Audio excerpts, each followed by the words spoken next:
सुनने में आया कि राखी सावंत उम्रा के लिए गई हैं। मैं और मेरे सभी फैंस, चाहने वाले, शुभचिंतक राखी को ढेरों शुभकामनाएं देते हैं, क्योंकि वो एक नेक काम के लिए गई हैं। मैं ये अनुरोध करती हूँ राखी सावंत से कि वो पूरे देश के लिए प्रार्थना करें, दुआ मांगे अल्लाह से, हमारे देश के विकास के लिए, तरक्की के लिए, इस देश से गरीबी मिट जाए, देश में सिर्फ विकास हो, विकास ही विकास हो हर तरफ से।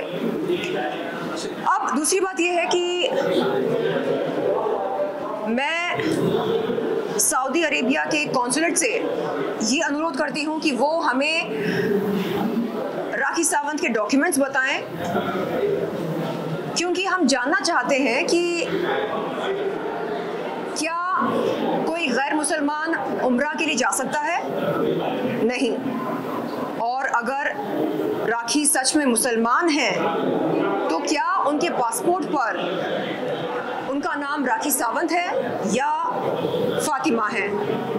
उनके जो लीगल डॉक्यूमेंट्स हैं, जैसे पैन कार्ड, आधार कार्ड, पासपोर्ट, इन डॉक्यूमेंट्स पर उनका नाम क्या फातिमा है या राखी सावंत है? क्योंकि हम सब जानते हैं कि उम्रा के लिए कोई गैर मुसलमान नहीं जा सकता है।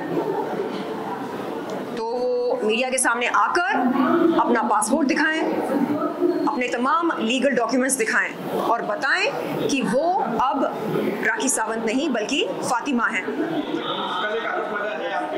जी जी जी जी जी जी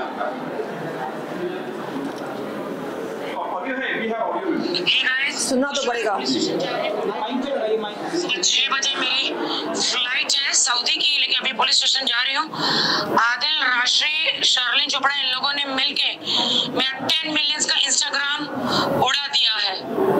जैसे कि आपने सुना, राखी सावंत का ये दावा है कि आदिल, राजश्री और शर्लिन चोपड़ा ने मिलकर उनके इंस्टाग्राम अकाउंट को उड़ा दिया है।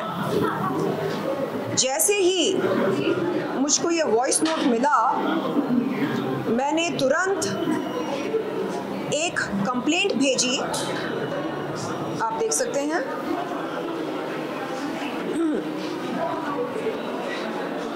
इन तमाम ईमेल,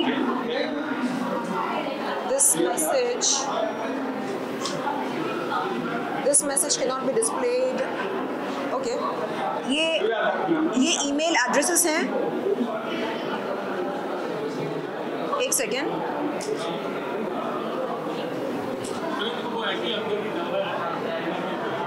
ये देखिए, ये देखिए, ये तमाम वो ईमेल एड्रेसेस हैं। Cyber cell, CM of Maharashtra और कई सारे हैं यहाँ पर, अलग अलग अथॉरिटीज़ के नाम हैं। और मैंने ये लिखा कि सर, राखी सावंत ने मुझ पर ये इल्ज़ाम लगाया कि मैंने उसके इंस्टाग्राम अकाउंट को उड़ा दिया। और मैंने कहा कि सर, अगर साइबर रिपोर्ट, फोरेंसिक रिपोर्ट के तहत ये पता चलता है कि ये काम मैंने किया है तो मुझे सज़ा मिले, निश्चित रूप से सज़ा मिले। लेकिन अगर ये साबित होता है कि ये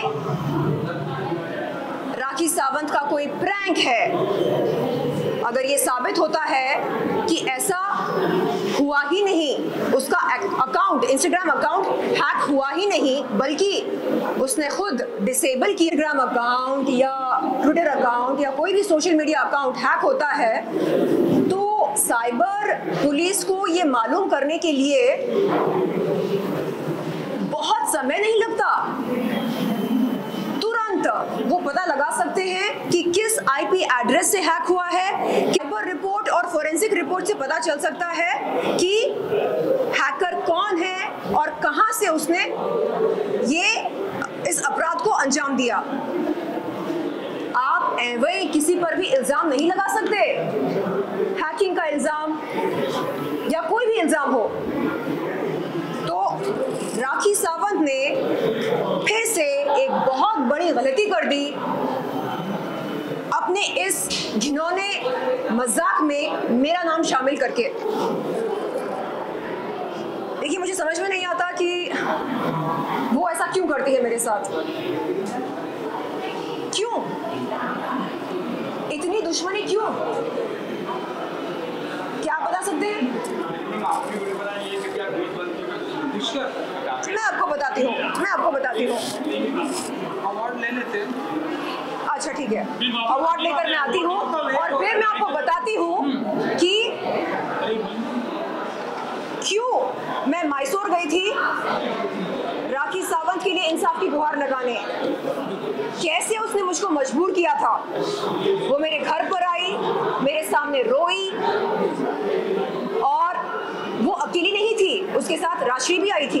तो राश्री इस बात की गवाह है कि वो मेरे सामने आई, मेरे घर पर रोकर, गिड़गिड़ाकर उसने कहा कि शर्लिन, अगर तुम मेरी बहन हो, अगर तुम महिलाओं के लिए कोई मसीहा हो तो मेरे साथ चलो। मैंने कहा भाई, बहन, मेरी बहन, मैं तेरी सगी बहन तो हूँ नहीं, और तूने जो हरकत करी है मेरे साथ मीडिया के सामने, मेरे आपत्तिजनक फोटोज वीडियोस दिखाकर, मेरी इज्जत की नीलामी करके, तूने जो शर्मसार काम किया है, उसके बाद अगर तू कहती है कि तू मेरी बहन है और मैं तेरी बहन हूँ, तो इससे बड़ा घिनौना मजाक हो ही नहीं सकता।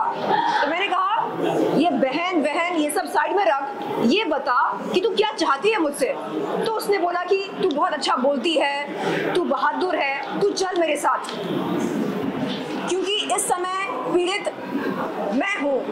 मेरे शौहर ने मुझको दगा दिया, धोखा दिया, मेरे साथ बेवफाई की, तू चल मेरे साथ, तू अपने सारे रंजिश को दरकिनार करके मेरे साथ चल।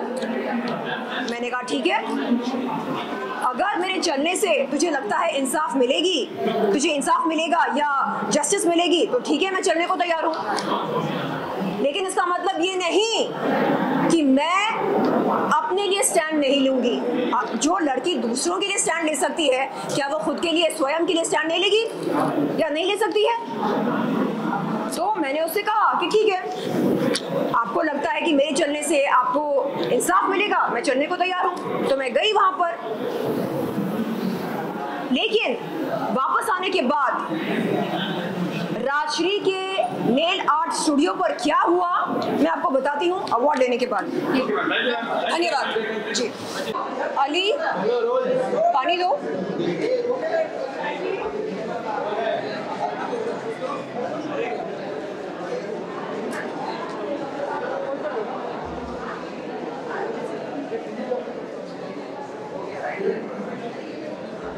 हो गया ना अपना?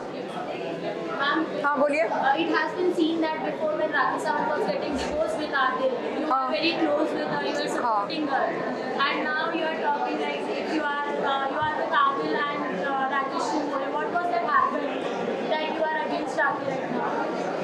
देखिए, साइलेंस प्लीज।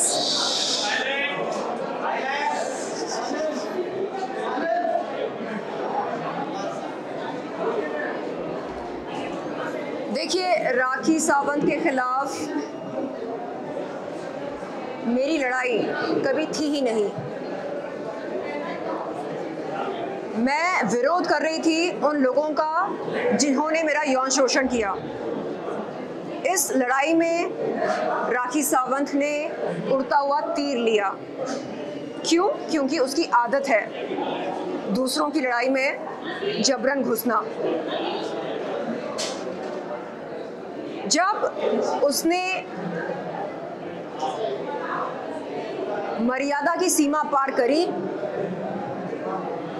मीडिया को बुला बुलाकर मेरे आपत्तिजनक फोटोज और वीडियोस दिखाए, सरेआम मेरी इज्जत उछालने की कोशिश करी, तब मैंने उसके खिलाफ अंबोली पुलिस चौकी में एक शिकायत दर्ज करी, जिसके चलते उसके खिलाफ FIR दर्ज हुई। इसके बाद वो क्या करती है, वो रोकर मेरे घर पर आती है, माफ़ी मांगती है और कहती है कि मैं आदिल को अपना भाई ना बोलूं, और कहती है कि मैं उसके साथ मैसूर चलूं उसके लिए इंसाफ की गुहार लगाने। जब मैं पूछती हूँ क्यों, ऐसा क्यों करूँ मैं, तो वो कहती है क्योंकि मैं अच्छा बोलती हूँ, क्योंकि मैं बहादुर हूँ, क्योंकि मैं जब बोलती हूँ तो मेरे शब्द लोगों के दिलों तक जाते हैं। तो उसने कहा कि क्योंकि समाज में मेरी स्टैंडिंग है, वो चाहती थी कि मैं उसके लिए खड़ी हो जाऊं। मैंने हमेशा पीड़ित महिलाओं का साथ दिया है। तो उसने मुझसे विनती करी कि मैं अपने पर्सनल डिफरेंसेस दरकिनार करके उसके साथ जाऊं और उसको सपोर्ट करूं। मैंने उससे कहा कि इंसानियत के तौर पर मैं जा सकती हूं उसके साथ, लेकिन इसका ये मतलब ना निकाला जाए कि एक महिला होने के नाते मैं अपने लिए स्टैंड ना लूं, क्योंकि मुझे लगता है कि जो महिला खुद के लिए स्टैंड नहीं ले सकती है वो क्या ही दूसरों के लिए कुछ भला कर पाएगी। मैसूर से आने के बाद हम दुबई गए दादा साहेब फाल्के आइकन अवार्ड के लिए। वहाँ से लौटकर आने के बाद राखी ने राजश्री के नेल आर्ट स्टूडियो पर मेरे सामने एक कागज़ पेश किया और कहा कि मैं उस कागज़ पर दस्तखत करूं। जब मैंने उसे पूछा कि उस कागज़ पर क्या है और पढ़े बगैर मैं कैसे दस्तखत कर सकती हूं, तो उसने बताया कि उस कागज़ पर FIR वापस लेने की बात लिखी गई है। मैंने उसको बताया कि मैं ऐसे किसी भी कागज़ पर दस्तखत नहीं कर सकती हूँ, ख़ास तौर पर अपने वकील के साथ सलाह मशवरा करके, अपने वकील के साथ बगैर सलाह मशवरा किए ऐसे कागज़ पर मैं दस्तखत नहीं कर सकती हूँ और किसी को भी नहीं करना चाहिए। मैंने उस दिन उसको साफ साफ बोला कि आइंदा इस किस्म का कागज़ मेरे सामने पेश मत करना, ऐसी कागज़ मेरे सामने पेश मत करना। स्पष्ट रूप से मैंने उसको समझा दिया था, जिसके चलते उसके मेरे बीच में दरार पैदा हुई।